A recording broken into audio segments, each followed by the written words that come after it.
Bismillahirrahmanirrahim. Assalamualaikum warahmatullahi wabarakatuh. Selamat siang dan salam sejahtera untuk kita semua. Semoga teman-teman dalam keadaan sehat walafiat, tetap semangat walaupun masih dalam kondisi pandemi COVID-19. Oke, kita akan melanjutkan perkuliahan kita untuk mata kuliah Patologi Sosial semester 5 Program Studi Pendidikan Non-Formal FKIP Universitas Bengkulu. Kali ini kita akan coba melanjutkan kajian kita tentang individu sosiopatik. Materi yang pertama yaitu penyesuaian diri, ketidakmampuan menyesuaikan diri, dan individu marginal. Terkait dengan penyesuaian diri dan ketidakmampuan menyesuaikan diri, jadi individu-individu yang sosiopatik yaitu individu yang ditolak di masyarakat. Nah, mereka itu lazimnya tidak hidup dengan bahagia gitu. Karena memang mengalami demoralisasi sehingga tidak mampu menyesuaikan diri dengan lingkungannya gitu. Artinya ada semacam beban moral yang ditanggung oleh individu yang sosiopatik yang melakukan perbuatan tidak sesuai dengan lingkungan masyarakat, maka dia memiliki kecenderungan mengalami demoralisasi gitu, sehingga mereka cenderung tidak mampu menyesuaikan diri dengan lingkungannya gitu. Tetapi belakangan tidak semua juga bisa tidak semua juga bisa menyesuaikan diri, dan ada juga yang bisa menyesuaikan diri gitu. Nah, ketika individu tidak mampu menyesuaikan diri, artinya pernyataan teori ini benar gitu. Nah, kenapa itu bisa terjadi? Ya karena terjadi penolakan di masyarakat. Biasanya kasus yang terjadi, kasus yang dilabeli oleh masyarakat terhadap individu sosiopatik itu kasus yang ekstrim gitu. Yang memang masyarakat sendiri cenderung mengalami semacam ketakutan lah, mengalami kerisihan, sehingga ada cap yang diberikan oleh masyarakat terhadap individu tersebut yang membuat individu sosiopatik mengalami konflik kejiwaan yang hebat gitu, sehingga dia tidak mampu menyesuaikan diri dengan lingkungannya gitu. Nah, bagaimana yang mampu menyesuaikan diri dengan lingkungan? Ya artinya dia memiliki adaptasi yang bagus gitu. Kemudian mungkin ada usaha dalam pembenaran dirinya gitu. Usaha pembenaran dirinya walaupun sudah melakukan perilaku sosiopatik gitu.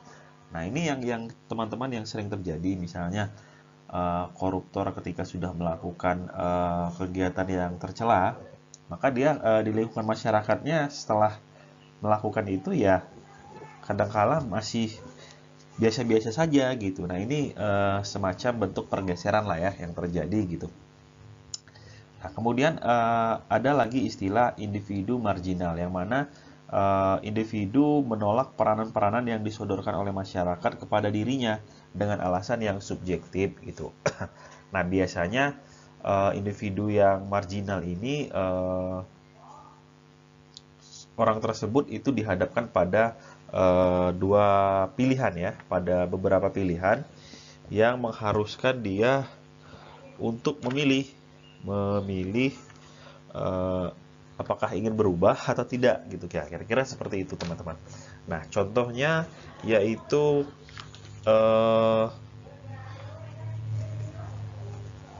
seorang WTS yang sudah berusia 35 tahun. WTS itu wanita tunasusila atau pelacur ya, mohon maaf. Nah, kemudian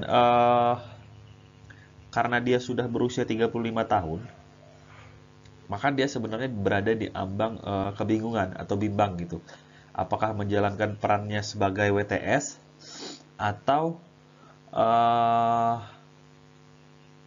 berhenti gitu. Berhenti dalam arti sudah tidak melanjutkan lagi kegiatan itu gitu. Nah, ketika dia sudah tidak melanjutkan lagi, maka dia tidak memiliki penghasilan. Penghasilannya dari mana gitu. Nah, sedangkan ketika dia melanjutkan, usianya sudah tidak muda lagi gitu. Sudah tidak cantik misalnya, kemudian orang-orang juga sudah tidak suka lagi dengan karena dia sudah tua ya, kaum lelaki para hidung belang pun mungkin sudah tidak tertarik lagi gitu, sehingga dia berada dalam kebimbangan gitu, apakah ingin berhenti, ingin berubah, meninggalkan dunia itu, dengan konsekuensi ya dia kemungkinan tidak mendapat penghasilan gitu. Sedangkan ketika dia ingin melanjutkan, maka dia kemungkinan sepi, bahkan tidak ada lagi yang tertarik gitu. Nah, kira-kira seperti itu, antara penyesuaian diri, kemudian ketidakmampuan menyesuaikan diri, dan individu yang marginal. Sebenarnya individu marginal masih banyak lagi teman-teman, pribadi yang marginal. Contohnya lagi adalah warga negara keturunan asing yang minoritas, kemudian para imigran yang mana masih menjadi individu marginal. Sebenarnya memang keberadaannya diakui, tapi di lingkungan masyarakat sering masih merasa seperti terombang-ambing gitu, antara dia ingin meninggalkan kebudayaan lama dia, kalau dia keturunan asing ya, dia meninggalkan kebudayaan lama dia di negara sebelumnya atau leluhur mereka, atau pengen beradaptasi di warga pribumi gitu. Nah, kadangkala warga pribumi juga tidak memberikan tempat yang nyaman untuk mereka berbaur gitu. Sering terjadi diskriminasi atau melakukan bentuk minoritas sebagai kaum minoritas itu sering dikucilkan juga gitu, sering dikambing hitamkan gitu. Nah, itu contoh-contoh individu marginal. Pembahasan yang kedua yaitu organisasi sosiopatik dan kebudayaan eksploitatif gitu. Oke, ada organisasi yang sosiopatik. Organisasi sosiopatik ini masuk organisasi yang menyimpang gitu. Artinya merupakan kumpulan individu-individu buangan gitu. Karena memang mereka telah melakukan kegiatan yang dilarang sebenarnya gitu, atau perbuatan yang menyimpang gitu. Nah, mereka berkumpul membentuk semacam kelompok lah, kelompok individu-individu yang buangan gitu. Nah, daerah yang dihuni oleh para pelaku menyimpang biasanya itu merupakan daerah yang memang dikenai sanksi sosial atau berada pada sanksi sosial gitu. Contohnya yaitu lokalisasi, kemudian daerah-daerah yang diisolasi, kemudian daerah segregasi. Segregasi itu pemisahan kelompok masyarakat dari sistem sosialnya, bahkan dilakukan penutupan total gitu. Nah, ini bentuk daerah-daerah perilaku daerah-daerah para penghuni atau pelaku dari individu-individu buangan yang melakukan individu sosiopatik, sehingga mereka tidak diterima dengan baik oleh lingkungan masyarakat yang normal pada umumnya, sehingga mereka dapat membentuk atau berkumpul pada tempat-tempat tertentu yang memang sudah dilabeli atau dikenakan sanksi sosial oleh masyarakat gitu. Terkait dengan kebudayaan eksploitatif, teman-teman. Jadi organisasi yang menyimpang atau organisasi sosiopatik ini itu ternyata masih sering dieksploitasi oleh berbagai pihak, oleh berbagai kelompok politik maupun kelompok sosial untuk dieksploitasi sesuai dengan eh, kebutuhan dari kelompok yang mengeksploitasi tersebut gitu. Jadi dijadikan semacam komoditas untuk memperoleh penghasilan, untuk memperoleh nama baik dan sebagainya gitu, sesuai dengan kepentingan-kepentingan orang yang mengeksploitasi. Nah, eh, mengapa orang-orang atau organisasi menyimpang sosiopatik ini tadi bisa dieksploitasi? Ya, pertama karena mereka itu berada dalam posisi yang lemah gitu, berada dalam posisi yang lemah, dan mereka orang-orang yang dapat dikatakan dalam tanda kutip dipinggirkan oleh lingkungan masyarakat sosial, sehingga mereka ingin memperoleh status yang normal kembali gitu. Seperti orang-orang kebanyakan pada umumnya gitu. Nah, dengan janji-janji inilah, dengan diiming-imingi keinginan dikembalikan status sosialnya, maka sering dilakukan eksploitasi oleh kelompok-kelompok politik atau kelompok sosial dan kelompok-kelompok lainnya gitu. Keberadaan mereka itu sering dieksploitasi. Nah, berdasarkan sumber referensi yang dikemukakan oleh bukunya si Kartini Kartono, bahwa ada kelompok-kelompok politik dan kelompok-kelompok sosial yang melakukan eksploitasi. Di antaranya yaitu dokter. Mungkin ini berkaitan dengan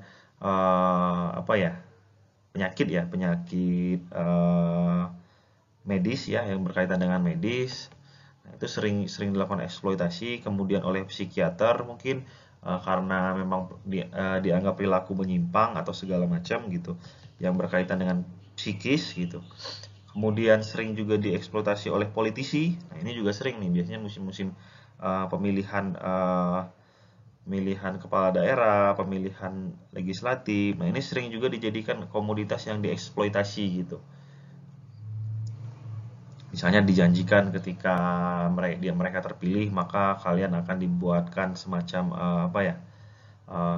kehidupan yang lebih baik dan sebagainya gitu. Nah, itu sering dilakukan oleh politisi gitu. Begitu juga dengan para pejabat gitu.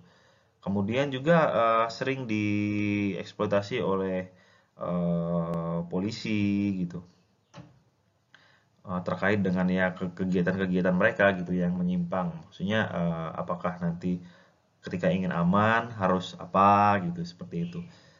Kemudian ada hakim dan jaksa. Nah, orang-orang ini yang disebutkan dalam buku Kartini Kartono sebenarnya bukan profesinya ya, tapi oknum yang ada di balik kelompok politik atau kelompok sosialnya gitu. Jadi dengan catatan ini bukan profesinya, ini bukan kumpulan organisasinya, tetapi adalah oknum misalnya oknum dokternya, oknum psikiaternya, oknum politisinya, oknum jaksanya, oknum hakimnya, oknum pejabat dan polisi dan lain-lain gitu. Jadi perlu digarisbawahi bahwa yang melakukan eksploitasi biasanya oknum ya, tidak semua gitu. Nah, inilah yang terjadi di kita, di masyarakat Indonesia pada umumnya, bahwa mereka itu sering sekali dijanjikan organisasi-organisasi ini dijanjikan kehidupan yang lebih baik ya, karena mereka lemah gitu. Karena mereka lemah dalam posisi tersudutkan, sehingga orang-orang kelompok politik, kelompok sosial ini sering memainkan peran mereka seolah-olah mereka dapat memberikan kehidupan yang lebih baik, dapat membersihkan nama baik mereka dan sebagainya, berbagai macam cara gitu. Yang tentunya untuk kepentingan individu ya, kepentingan individu atau kelompok, bukan kepentingan masyarakat secara umum gitu. Ada beberapa teknik dalam mengeksploitasi yang sering digunakan sebagai alat propaganda yang tadi yang dilakukan oleh kelompok politik atau kelompok sosial tertentu terhadap organisasi sosiopatik. Yang pertama menggunakan media massa. Nah, ini sering juga digunakan sebagai teknik dalam mengeksploitasi. Kemudian salah satunya mungkin ada radio, televisi gitu. Nah, selain itu juga ada dengan menggunakan periklanan, dan yang paling kejam ya, yang paling kejam biasanya dengan fitnah dan kegiatan-kegiatan pemerasan lainnya gitu. Nah, ini merupakan teknik-teknik eksploitasi yang bisa dijadikan sebagai alat propaganda untuk kepentingan kelompok-kelompok tertentu gitu terhadap organisasi sosiopatik gitu, atau kumpulan-kumpulan orang yang melakukan tindakan yang menyimpang gitu.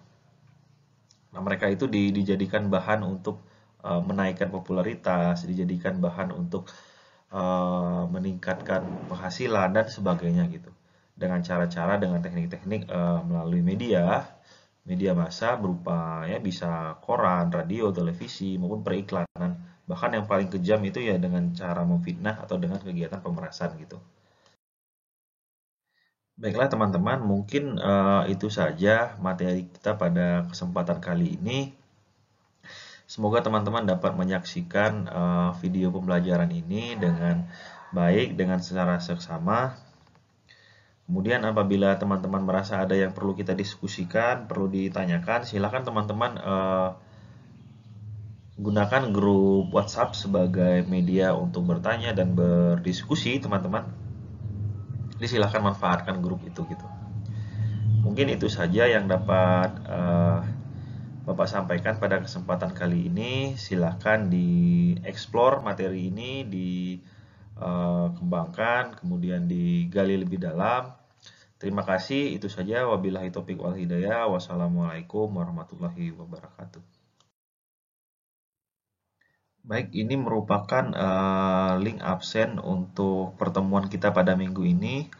Yang di atas itu merupakan link absen untuk kelas semester 5A dan yang bawah ini untuk semester 5B.